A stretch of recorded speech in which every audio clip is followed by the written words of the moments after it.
Well, hello everyone and welcome back to the channel. A massive hello to all my regular viewers and a warm hello to anyone here for the first time. If you are here for the first time, maybe you would want to subscribe to the channel and like this video, and all of you can hit that like button, the thumbs up, that is, extremely early, because that helps the channel. Today I'm at Flaws Castle, and this will be episode 10 of the series, largely looking at Kelso. Now, I applied or wrote to the Duke of Roxburgh, who lives here, about 2 months ago, and it's taken all this time to finally get permission to film here, and I'm delighted to be able to say that I can film this episode in the grounds of Flaws Castle. A huge thank you to the Duke, Alison, Barber and the staff who've worked hard to grant that permission. It's a little bit overcast today, so I'm going to do the narrative first, and then of course I'll be flying the drone a little bit later. Now, I'm just spinning round because over there behind me, down in the dip, is the River Tweed, so that's how close we are to the river. And you might just be able to see a small hill on the far side of the river, and that is Roxburgh Castle, or the site of the ruin at least. But spinning back around, you can see that Flaws Castle is very much a grand affair. I'll talk more about the castle shortly, but before we get to that, I wanted to point out that this particular episode is quite significant in the series, and that is simply because up to now, all of the episodes and the tributaries that are filmed have all been part of Scotland.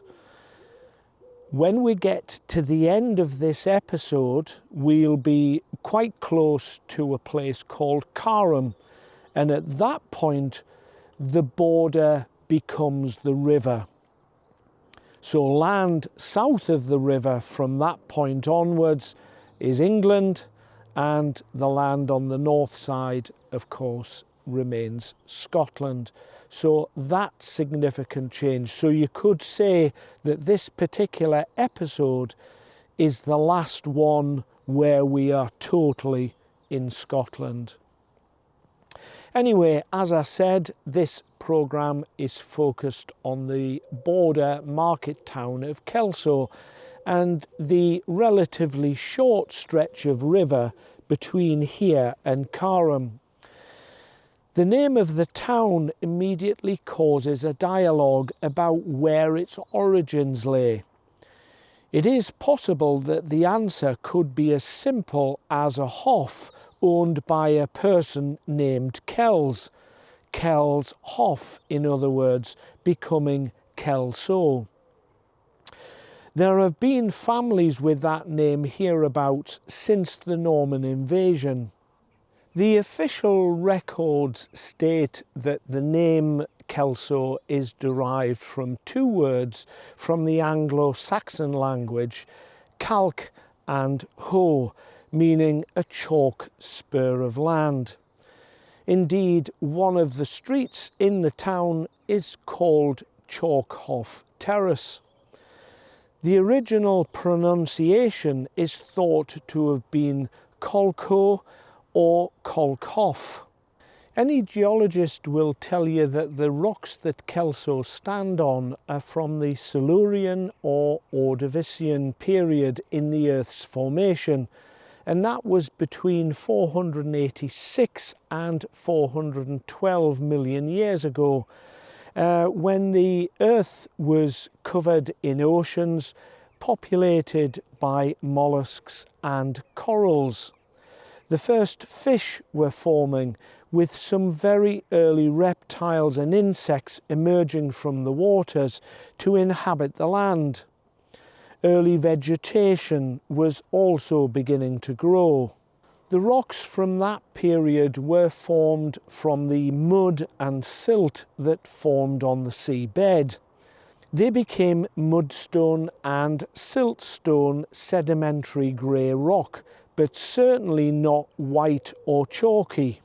Chalk is a white-coloured calcified type of limestone formed mostly from the bones and shells of sea creatures. The rock commonly found on the south coast, forming the White Cliffs of Dover. Chalk and limestone were formed during the Cretaceous period in geological history, 145 million years ago, some 267 million years after the Silurian and Ordovician periods. The point I'm getting at here is that it is unlikely that a chalk outcrop could have been here during the 12th century when David I instigated the building of the monastery here. Even if somehow a chalk ridge did exist here, then where did it go? 9 centuries does not provide enough time for that rock to be eroded away. It takes millions of years. That is the equivalent of a blink of an eye in the Earth's history. So this claim that the original settlement of Kelso was built on a chalk outcrop has always really niggled at me, and I've never really accepted that. I think it's more likely that a person called Kells owned a hoff here. So I'm going to say, if any expert is watching and can argue against that, then please get in touch, write a comment below the video and share that knowledge with us. Anyway, moving on from the argument about its name, the town we see today grew due to the abbey built in 1128 at the request of David I. As I pointed out in the Ettrick programme, the abbey was established by Tyrrhensian monks, and they were founded in northern France by Saint Bernard of Tyrone in 1109. They were an unpopular Catholic order, but very much favoured by David. In 1113, the King of Scotland was David's brother Alexander, and David had the title of Prince of the Cumbrians, with control over the East Border region. As I pointed out in episode 9, David was keen to show his power and influence, and he did this by cultivating Roxburgh as the major economic and administrative centre in Scotland. It was 1113 that David invited the Tyrrhensian monks to establish a monastery at Selkirk. When he became king in 1124, David elevated Roxburgh by establishing the Royal Mint there, and then 4 years later ordered the building of the abbey in Kelso. Being so close to the English border, this new abbey would have the protection of the castle at Roxburgh. Building began immediately, and although it would take 100 years to be completely finished, the construction was sufficiently complete by 1143 to be dedicated to the Blessed Virgin and St. John. It was built in a Romanesque style, with a long nave, 2 transepts and a choir. The large rose window was particularly impressive. It is said at that time it would have been the most spectacular building in Scotland. The abbey enjoyed around 40 years of peace and prosperity, gaining great wealth from the surrounding fertile farmland. It became a major centre for religious learning and culture. It also had its own garrison of soldiers. Parts of the abbey's legacy is the Kelso Liber, a register of charters belonging to the abbey. It was a record of all the land grants, property rights and other legal transactions carried out during the abbey's prosperous years.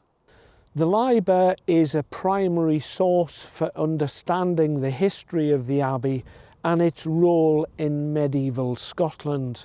In 1297, with the start of the wars with England, the abbey suffered damage each time an English army passed by. The abbey continued to flourish, being repaired each time it was attacked until the 16th century. In 1460, King James II was killed when a cannon exploded during a siege on Roxburgh Castle. You might recall that from episode 9.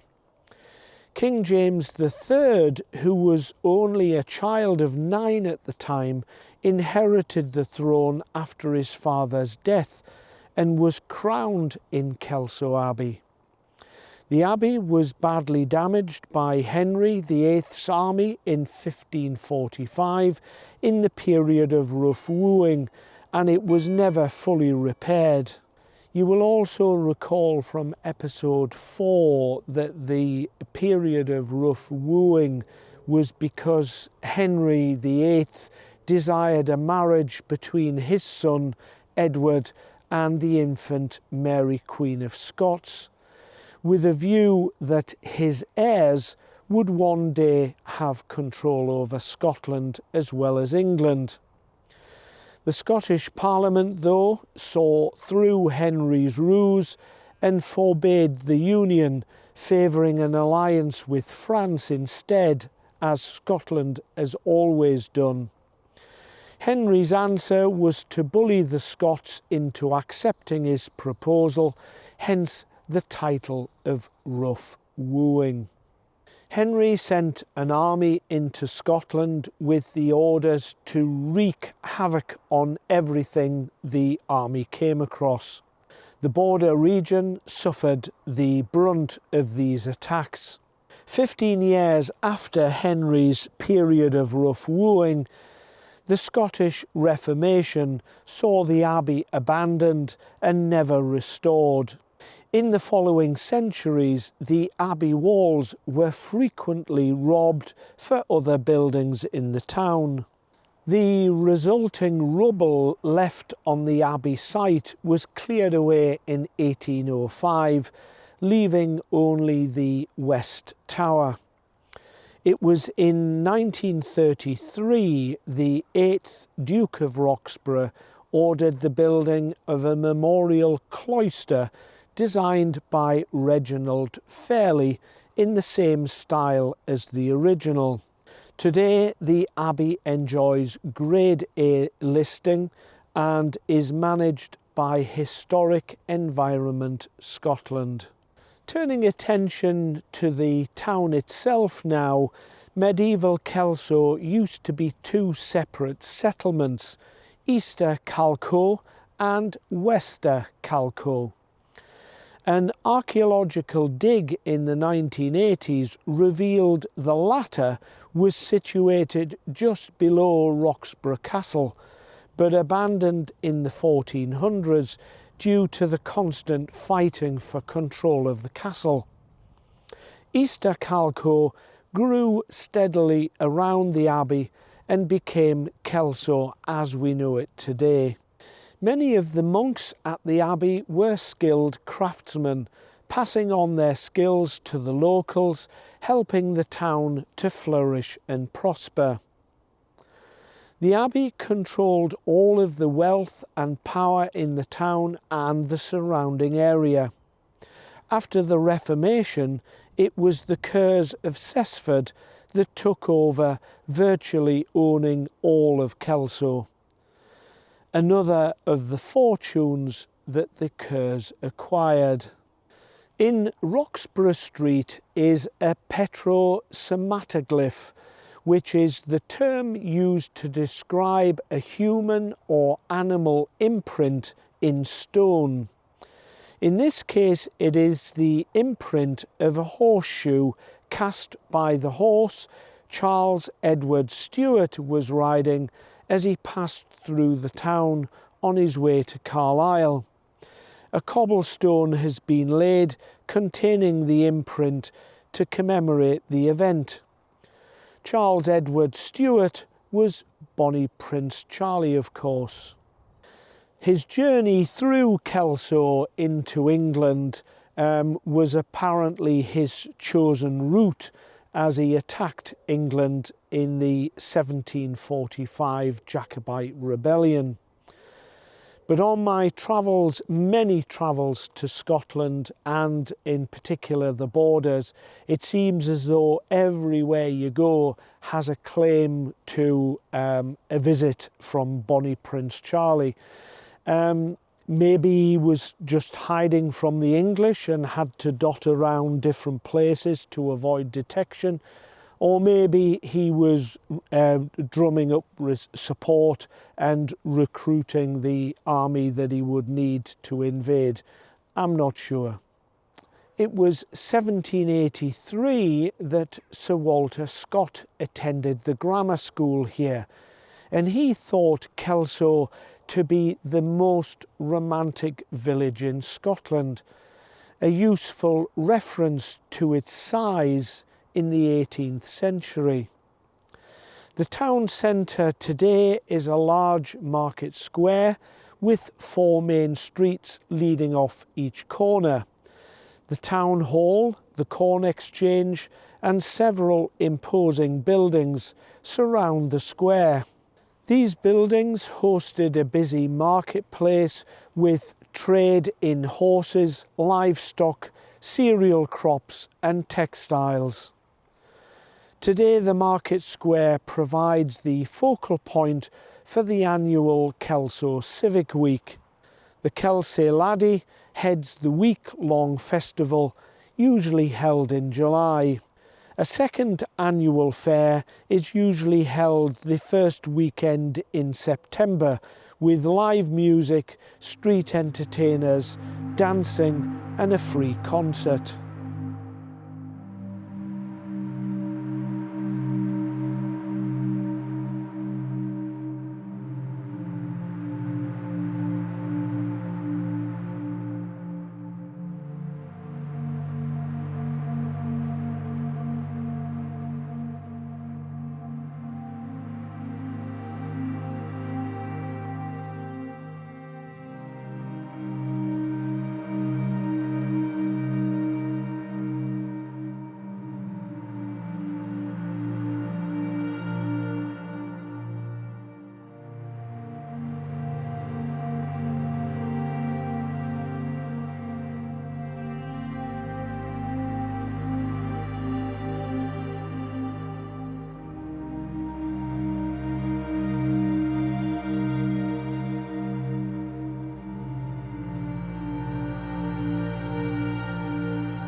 On the west edge of Kelso lies the home of the Duke of Roxburgh, Flaws Castle, which is where I'm stood right now, and that's the castle there behind me.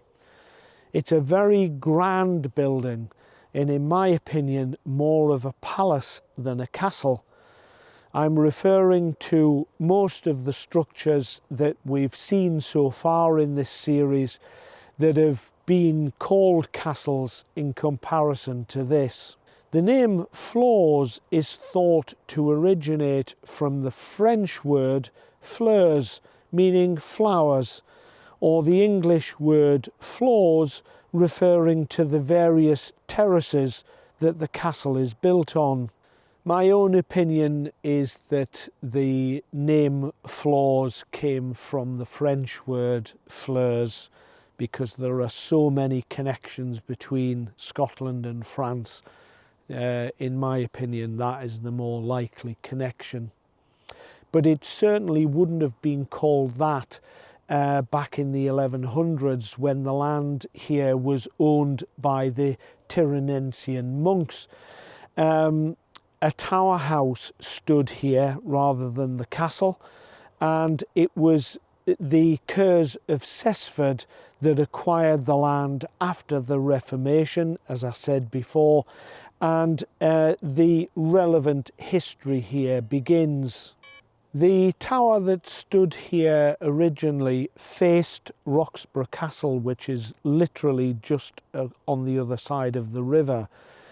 And it was 1616 that Robert Kerr of the Cessford branch of the Kerr family was made the Earl of Roxburgh, and that was by King James VI of Scotland.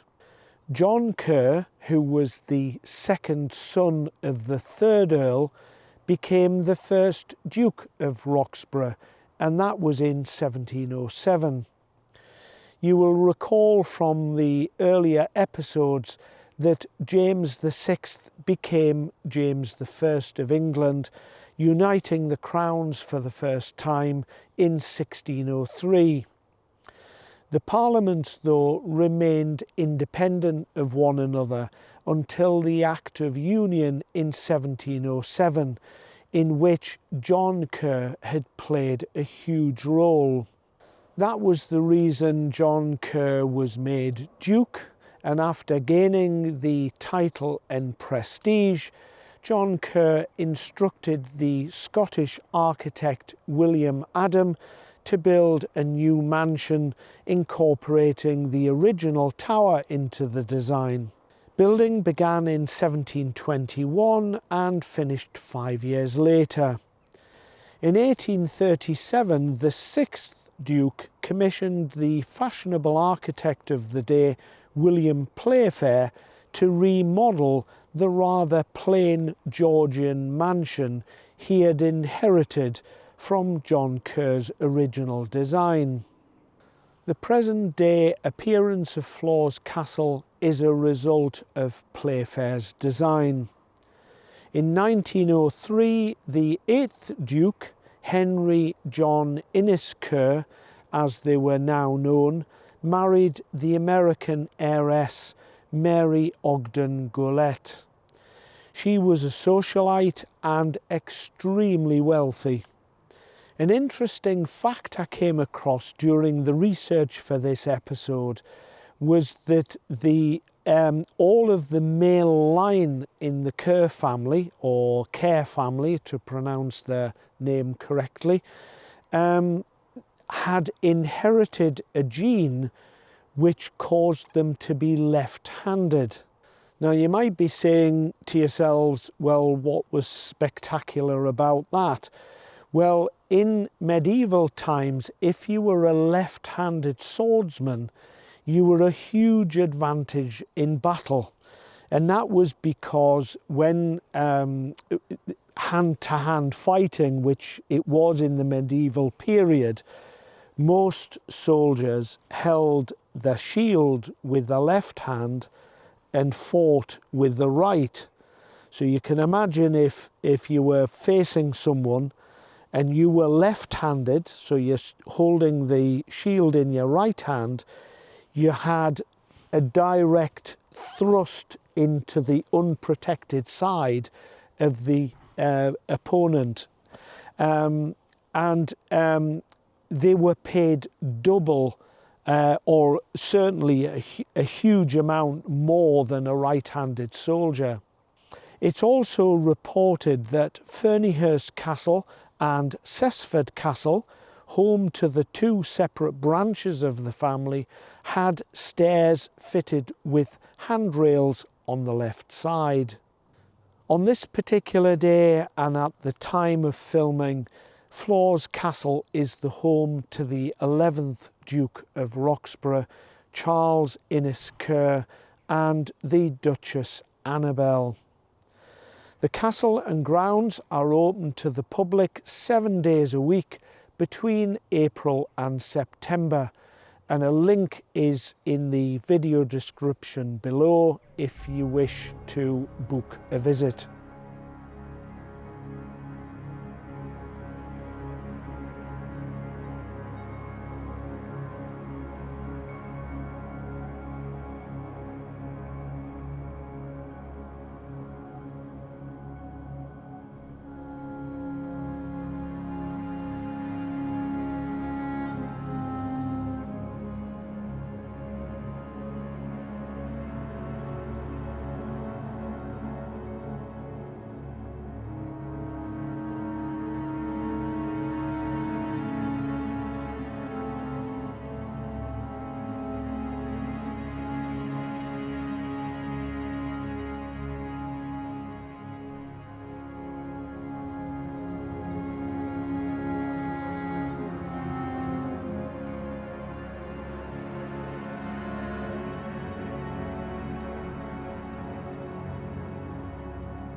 Now from Floors Castle we can follow the river east.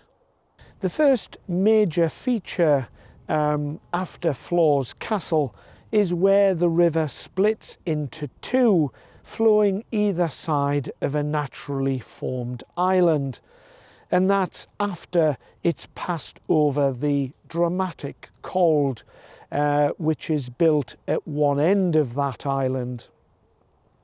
This was formed due to rocks and other river debris carried from the upper portions of both the rivers of the Tweed and the Teviot being deposited where they meet. Over the centuries, this has built up to form a substantial island. The flow of the Tweed around the left side of this island was channelled to form a lade, a man-made channel designed to direct the flow of water for turning mill wheels. The flow of the Tweed around the right side of the island is bridged with a cold, as I've just mentioned. The cold has two purposes. The first one is that it directs most of the river into the lade for the mills. And the second purpose is that it causes the excess water to flow over a series of concrete steps. That forms a fish ladder, but also causes the water to tumble over it, oxygenating the water as it does so. Oxygenating the water is vital for the well-being of the fish stocks in the river.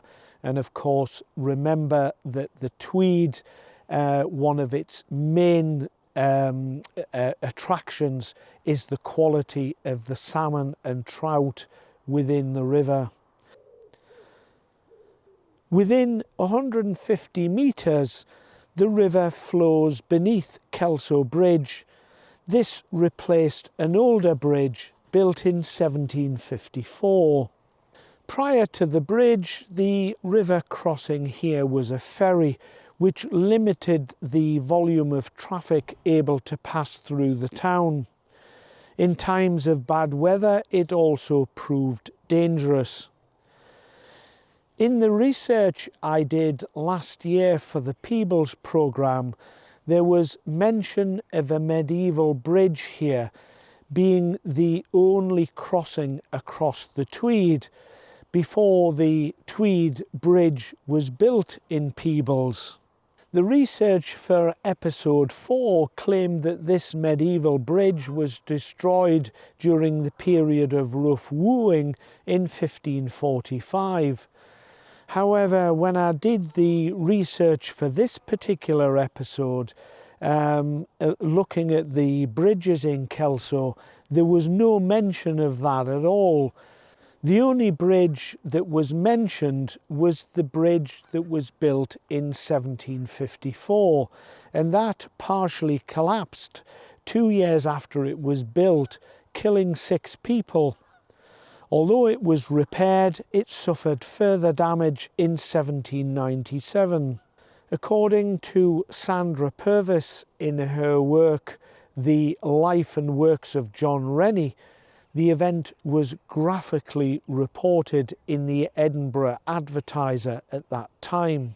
On Wednesday, the 25th of October 1797, a storm rose around 6 p.m. and raged continuously through the night. The waters from the two rivers, Teviot Water and the Tweed, was so fierce it weakened the foundations of the bridge piers, causing the bridge to partially collapse. The continued heavy swell from the rivers throughout the following day caused the rest of the bridge to collapse into the river and was washed away. The local road trustees appointed John Rennie to design a new bridge. John Rennie was a Scottish architect born in 1761 in Haddington in East Lothian. The background's changed because there's a large number of people obviously on a tour now milling about in front of the castle, and I don't want that distraction on the video. So continuing the story, as a young apprentice, John Rennie was apprenticed to an Andrew Michael, a millwright and inventor of the threshing machine. He became interested in mechanics and engineering. He went on to attend the high school in Dunbar and Edinburgh University. As a young man, he travelled England, studying canals and bridges, and through his genius became the revered engineer of his time. On appointment in 1798, Rennie first examined Teviot Bridge and was highly critical of its construction and position on a river bend. Most bridges built at that time arched over the river they were crossing. Rennie's construction was to build the roadway horizontally. This required elevating the embankment on the north side of the river.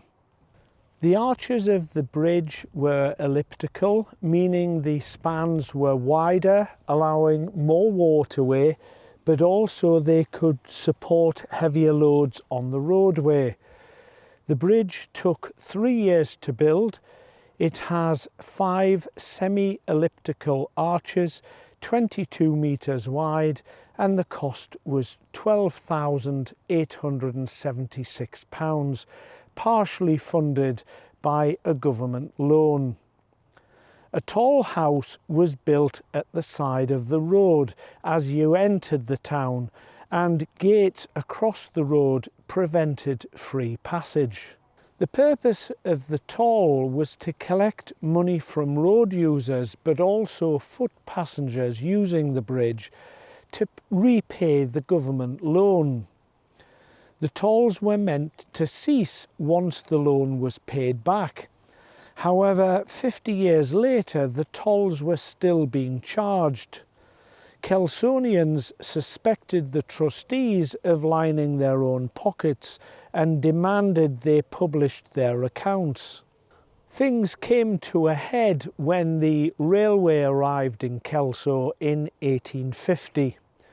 The station was situated close to the new Kelso bypass, opposite where the Sainsbury's supermarket is located today.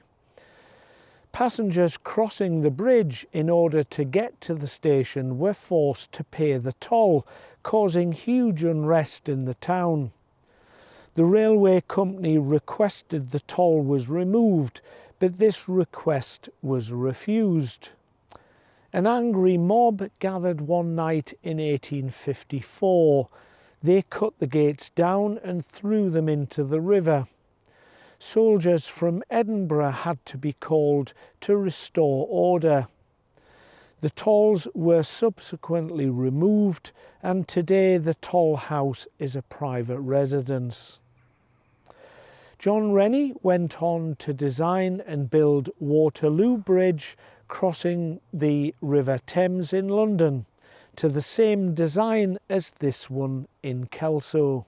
After the bridge, the Tweed now flows in a sweeping arc around the town and passes beneath a modern flyover known as Hunter's Bridge. That was built in 1998 to carry the main A698 road, which forms a bypass around the town. It leaves the cobbled streets of Kelso nice and quiet and traffic free. The Tweed continues eastward on a more straightened course. On its north bank, as it leaves Kelso, is Hendersyde House and Park, built in 1785. Today the house and Hendersyde Park are owned by the Agnew family, well known in Kelso for their horse trials. Back in 1792, it was owned by Robert Riddell. He was a close friend of the famous Scottish poet Robbie Burns. A further mile downriver, the Tweed flows over another cold, which has caused the river to deposit rounded stones carried from its upper reaches all along its banks. Following a bend in the river southward, the Tweed meets the English border for the very first time, just a few hundred metres south of the pleasant little village of Bergham. From here all the way to the sea, and indeed the conclusion of this series, the English and Scottish border follows the centre line of the river. This is the point where the Tweed is shared with England.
Well, that's it for this particular episode, folks. And as I said, it was an episode which was quite significant because it's, as I said, it's the last episode that takes place entirely in Scotland. When we get to the next episode, which will be only in 3 weeks' time, we'll be considering England on the south side of the river, as well as Scotland on the north. So I hope you've enjoyed this particular episode, and if you have, then, and if you haven't already hit the like button, hit it now. Subscribe if you haven't already done that. Pass on the links to all your family and friends and get them to watch. That all helps the channel to grow. If you can make a financial donation to the channel, go to that PayPal link at the top of my homepage and leave a small amount. Payment into places like Flaws Castle and all the other stately homes that I visited, it all costs money on top of the travelling up here. So as I said, whatever you can donate is gratefully received. Anyway, with that said, I'll wish you farewell, good health, and all the best that life has to offer as the clock chimes here at 12:15. So I'm going to have my lunch, and then this afternoon I'm going to be flying the drone around here, which you will have already seen prior to me saying this farewell. So as I said, I hope you've enjoyed it, and I'll see you in the very next episode extremely soon. But for now, it's goodbye.